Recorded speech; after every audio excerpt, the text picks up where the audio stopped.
What'd you clear for? Changed my husband's prescription. How? They were moved over one. Oh, and you did. What was it? One was Zoloft and one was Xanax. How'd they catch you? You got all this and then they caught you later? Yeah. So what's your charges? Fraud? The storyline has been very difficult. Women are very inquisitive, and so they ask a lot of questions.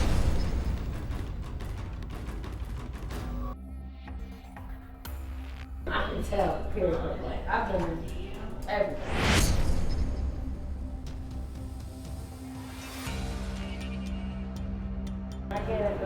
How did you, what did you? I changed a prescription. These girls are smart. These people have been through the system so much that nothing makes sense. There's been a lot of issues because my case, or what I'm in here for, like at first it seemed like it made sense, but then once I got here, I'm like, But my husband said the attorney I was supposed to have was like, I get the days mixed up. That was Thursday or Friday. I didn't go to court, and I'm supposed to be going possibly on Tuesday. everyone's like, why could you not be out on a certain amount of bond? Oh, I don't know. But now I might need a different attorney, not the public defender, might be Jack. Came up with the idea that VA is federal, and so now it's probably federal charges, so I'm on a hold. My husband's going with reserves, so I might need a military attorney. Whatever story we started with, I promise you is not the story I'm at right now. Everybody's line up.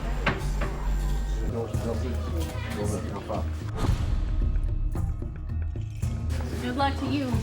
Hey, you too. All right. Who are you sleeping with? My strategy is to be myself and to just take things as they come. You guys don't have to fight over me. It's my man. Or anybody fighting over you, and I'm strictly. I'm just trying to fit in and be like a part of the crowd. This is my new bed. I want to check out my two fancy new heels. Yeah, right.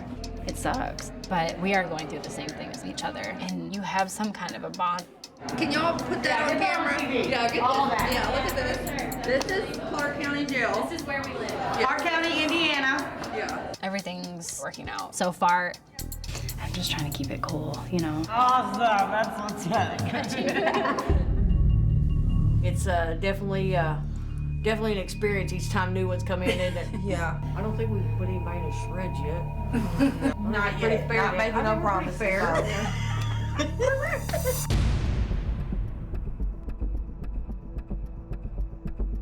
She's in 15. She's been locked in the room for 45 minutes. Have you tried, is there a button inside? Have you tried anything to get out? I was sleeping up there. One of the girls walked by, and I don't know, had no idea why, but they just shut the door. I'm just kind of stuck until they decide to let me out. If you shut your own door, they'll just leave you in there until like the next day when doors open in the morning. I'm like, I can't do this.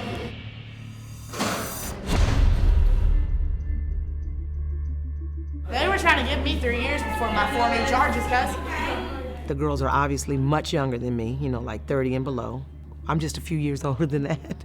A whole lot of years older than that. When I first went in, all I could think about was the emotional side of things. All I could think about was, how is this going to take a toll on me emotionally? I had no earthly idea there'd be a physical side of things. I really did not even think about that. But right now, this is so tough. Hi. I'm Mona Lisa. Nice to meet you. What's your name? Mona Lisa. That's so freaking cute. And you're Cherie, right? Yeah. Thank you.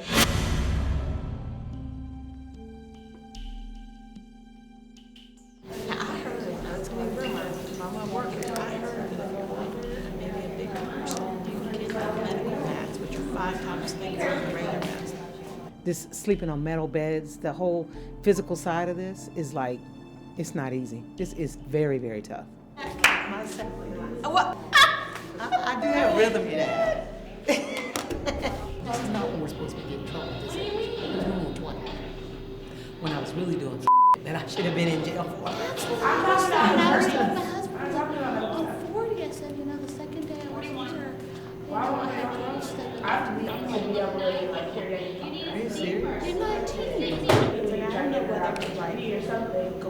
Because I'm putting for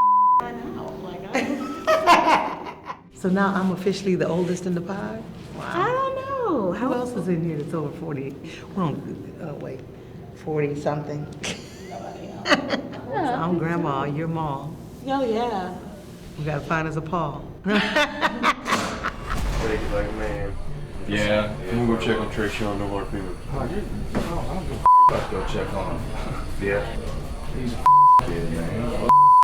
He's 18? Yeah. That's crazy. Is Tracy on alright, man? For real? Huh? Is he alright? They didn't need to go there, man. He's mad. That's all. Garza, he's been around and seen a lot. He's the anti-me in a lot of ways. He's been from the exact opposite side of life that I have. To be all the way real with you though, dude, that right there is just a matter of pride. I'm gonna end up beating myself up for it because I should say, 27, I'm a grown man. He's troubled in many ways. He couldn't seem to get out of a rut. He's very nice, very insightful. He's a good person, very good person. At one point or another, you gotta grow up. That's what I get so mad at myself. It's like, man, I gotta stop being a kid. The thing is though, man, it's 2 years, 7 months or so of unwritten rules of a culture that you've been thrown into. Yeah. Don't be so hard on yourself right now, you know what I'm saying? It doesn't make it okay. None of this is okay, man. And like when you get out of here, you will automatically be a different person. Just don't be so hard on yourself, man. You did good. You did what you are supposed to do here. I'm in a unique situation that I'm not going to see things the same as a lot of these guys, and I try to put myself in their shoes a lot, and I feel sorry for them, honestly.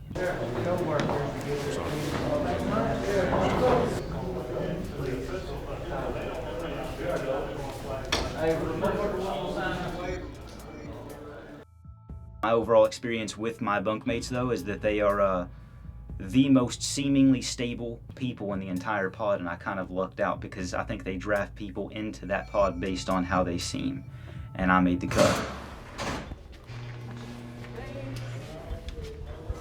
You can rap though. You got it.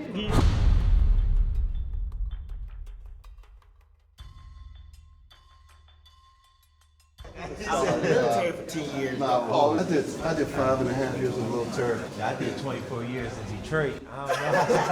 You fought a lot of people.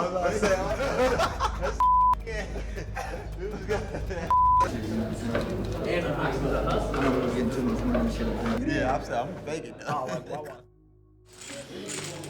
A lot of my friends right now done been in jail, like just dealing with those type of people. I'm able to maneuver around them and stuff just because I grew up with them my whole life. Just for trying to knock Big Daddy, gonna get real. I just dumb everything down and just play along with it. And they allegedly knocked Big Daddy. Deion's blended in faster than any of the participants we've had in the program. Got it, what? You gonna try to switch the game up, man? You gonna get that better. I just hope he keeps in mind these are real criminals, and sometimes they can be very dangerous. Come work out with us. Start working out with us. I think I might help.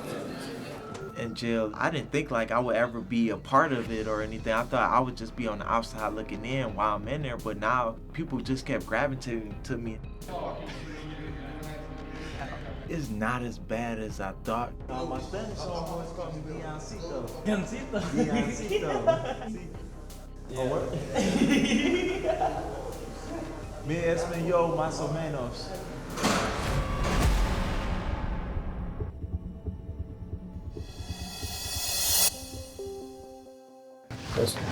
Scotty Maples. Nice to meet you. So how do you think Shree's doing overall? I mean, were you excited or surprised when you saw her? I think she's doing good. I'm more confident in Shree now than I was. Overall, her motivation is to making sure that she does right by you guys and to really kind of help. You know, that's her motivation. She wants to make her family proud and she wants to, you know, make sure that she can help out any way she can. Is there anything that she's told you that we can go ahead and start the process of to see if she can relay back to us if it worked or not? She has mentioned that, you know, some of the repeat or the revolving door is a lot of it had to do with drugs in there. I'm not the drugs inside, but because they're addicts and and so they just keep coming through. You know, you have, because it's true, you have a wide array, variety of people, from the suspended license to the people, So I think some of the people who know the system are kind of getting in and corrupting, or they're taking advantage of those who are new to the system or green. It's a slippery slope. That would be, I think, a good thing to do or look into. That would cut down on some of the intimidation. Just take the power away. Thank you for allowing your family and you to be subjected to this and allowing her to participate, and actually her choosing to participate. We're going to get a lot of good feedback. I think it's going to not just affect lives here locally, but corrections throughout the United States. From the bottom of my heart, thank you for allowing this to happen. Thanks, sir. Appreciate it. Thank you. Thank you. I love you so much, Dad. I love you too, baby. You stay strong, okay? I will.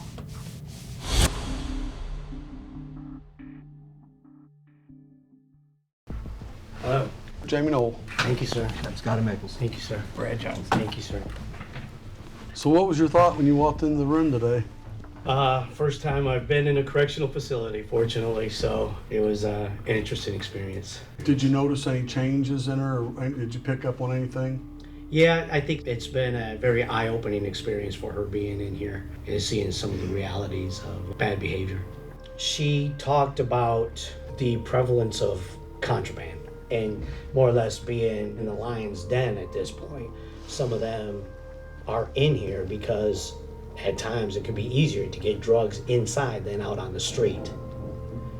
And rather than allowing that peer pressure to push her back in that direction, has opted to a more positive path, which is a good path. My task, like any other sheriff, is to try to help people that when they're in here to better themselves and hope they won't come back, but not make it too nice of a facility where they don't mind coming back. For the most part, she's comfortable. Fair to say she feels she's not being mistreated. Yes, absolutely. Gotcha. She made a couple comments, like when I hugged her, she goes, "Oh, you smell like the outside world." So there are obviously changes, but she looks well and basically taking a positive attitude about her whole experience. Thank you so much for giving up your daughter to participate and supporting her through all this. Promise we'll get her back to you safe. It's a big learning experience. We've learned a lot, and it's really appreciated. Thank you. Thank you, and it has been a wonderful learning experience for me too. Thank you. Thank you for your time.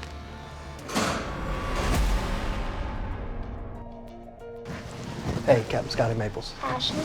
Brad Jones, Chief Deputy. Ashley, nice to meet you. Nice to meet you too.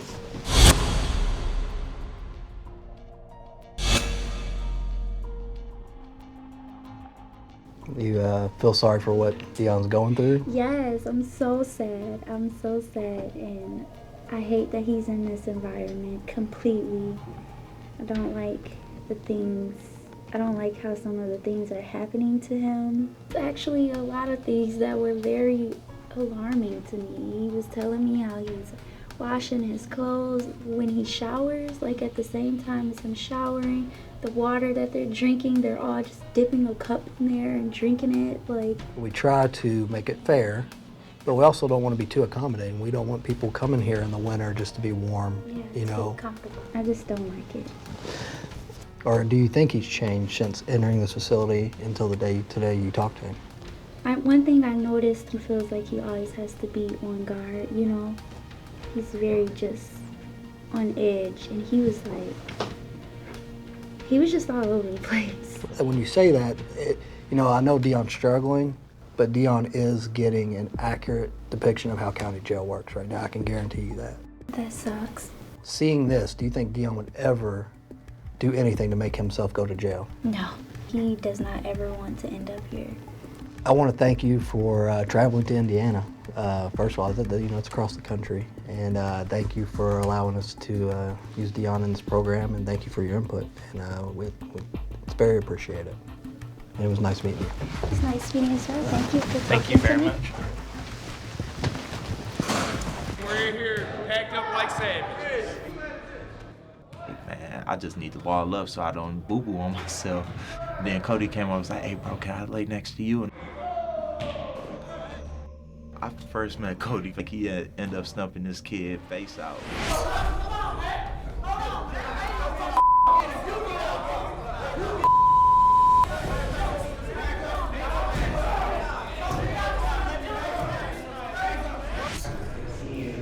all I'm saying. That's all I gotta say.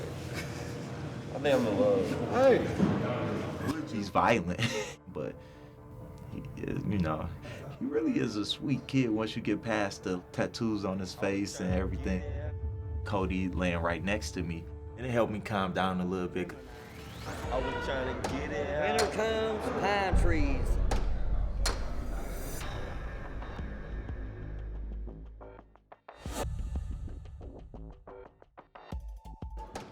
You gotta hit the button, man. It won't open. I forgot he was in there. All these grown ass men, like y'all sitting here, y'all gonna lock Rooster in the bathroom and stuff. It was a stinking bathroom and stuff too. Like it was already overflowing and it's stinking there. And I'm like, no this. Like leave him the alone. Nobody gonna let fire go, man. Y'all ignorant as hell. Nobody mind out, man. Y'all ignorant as hell. So it make sense. Now you gonna be a good birthday because the camera's here. What if we lock y'all in the bathroom? Y'all be pissed off and stuff. That's real funny. Real funny. Saloon. Get out of here, man. I swear to God.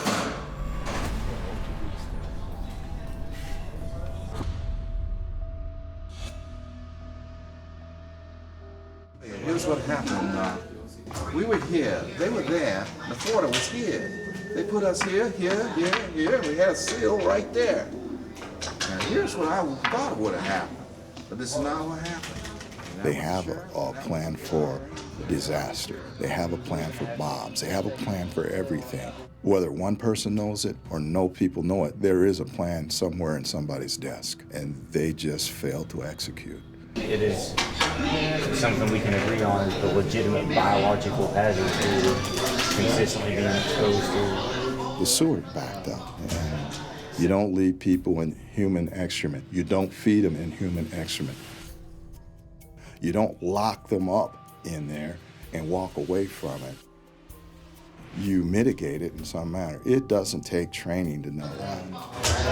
Their lack of preparation for anything like that. It was just poorly run from pre-incident to post-incident. Nobody was thinking. The lack of care for our health long-term emotional. The way they treated a health matter where they could have called in people, the decision was to handle it in-house. Obviously, you have a sewage problem beyond the capability of maintenance. It was just poor decision after poor decision. They literally just walked in, no explanation, and proverbially started shoving fingers around. The health and safety of those inmates is, it might be in a mission statement somewhere, they might have a vision statement, but in reality, each inmate is responsible for his own safety. It's crazy.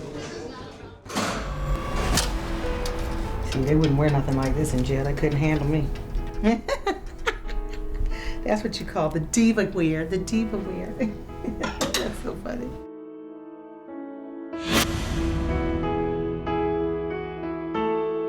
What is the one thing that you're really wanting to do right now, and why do you want to do it?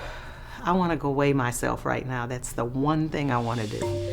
Because I had a bariatric surgery. Before I came into jail, I lost 85 pounds. And I've got my fingers crossed that I have not gained a pound. I just really have my fingers crossed. If I go weigh in and I find out that I've gained weight, what it says about the food is that that's some overly fattening food that they're feeding us. They're loaded with carbs. Everybody's not fortunate enough to get commissary, so those meals have to count, I guess, and that's why they load us up with carbs. A lot of those women leave out with what they call the county 15. That's 15 pounds, they said. I said, oh. Oh. Oh, by golly. What does it say? So what's the I gained answer? 13 pounds. I'm not even supposed to be able to gain weight after having this surgery. How is that even possible? I'm very disappointed. I'm very, very, very disappointed. More than you can imagine. So what do you do from here? First of all, get me a trainer like yesterday, okay? Let's get on that elliptical and let's get going. But let's have a pizza first. Let's do that first. I got to get back to my exercising daily. I got to get back to my protein. I've just got to get back to self-control again. Can't wait. Looking forward to it. Hey, Ashley, good to see you Hi, again. how are you? Good to see you. Yeah, have a seat. I'm most interested in your experience overall, particularly like the emotional part of it. You know, being in jail and being away, that certainly has a tremendous impact on existing relationships, right? On the outside. So I wonder, how's this experience affected your relationship with your husband? This experience definitely took a toll in some good ways, some bad ways. Put a lot of stress and tension between the two of us. My husband has been through a lot. He's a Marine, you know what I mean? He's been to war. This was an easy experience for him. For me, it was very, very, very trying. And I'm not sure he quite gets that.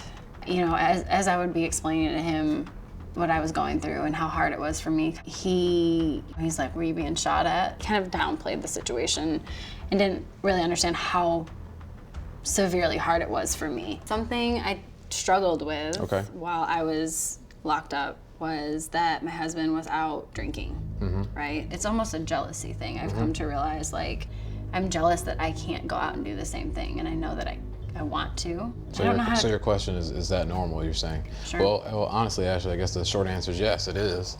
I think based on everything you told me in terms of your experiences and what was triggered when you were in the jail in terms of your own sobriety and how hard you've worked for that, I think that's an example of what you said at the beginning, which was very mature. And that is, this is something I need to continue to work on it. So completely normal, and it's something that I would definitely consider. So there's work to be done, and I'm thankful for being able to see that. That's a really good understanding, I think, of what has taken place with your relationship, and I would agree with you. And counseling certainly helps anyone, right? Yeah. So I think that would be invaluable for you guys to consider as well. With that, I wish you the absolute best. Thank you so much for your time.